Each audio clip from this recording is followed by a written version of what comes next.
todas as restrições que foram impostas ao governo Lula, desde que ele foi eleito, restrições orçamentárias, não, você vai ficar dentro de um arcabouço, é parecido com o teto, não é a mesma coisa que o teto, mas é parecido com o teto, você vai ficar preso aqui dentro desse negócio. Isso faz parte, obviamente, das políticas econômicas neoliberais, isso, obviamente, interessa a segmentos econômicos importantes, mas ela também é um instrumento político importante a favor desses mesmos segmentos, no sentido de que impede o governo de fazer política com orçamento, inclusive, que é algo típico das democracias.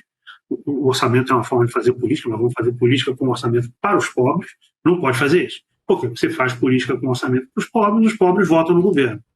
Assim, o pensamento liberal, desde que ele se estruturou, que ele se botou no lugar pela primeira vez com Benjamin Constant, lá no início do século XIX, o Benjamin Constant tem discursos na Assembleia Francesa em que ele fala explicitamente: nós não podemos aprovar o voto universal, porque senão os pobres vão vir aqui e vão votar a favor de cobrar impostos da gente para poder distribuir riqueza.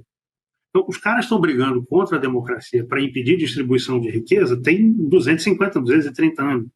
Né? Isso. 225, alguma coisa. Tem muito tempo que eles estão fazendo isso. E a política neoliberal passa por isso também, passa muito por isso. Passa por restringir a democracia para impedir que o orçamento seja um instrumento, para impedir que as políticas dos governos com os orçamentos sirvam para distribuir riqueza. Inclusive que a distribuição de riqueza ajuda a reforçar posições políticas que são favoráveis à distribuição da riqueza. Então não pode deixar isso acontecer. Então, cada vez que esses caras eles amarram o Lula um pouquinho mais, eles também estão tentando impedir o Lula de se tornar um candidato imbatível em 2026. Né?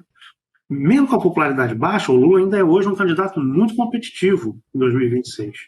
Sem essas amarras todas que foram impostas em relação ao orçamento, assim, ele seria um candidato absolutamente imbatível. Então eles usam, obviamente, essas amarras como um instrumento de contenção.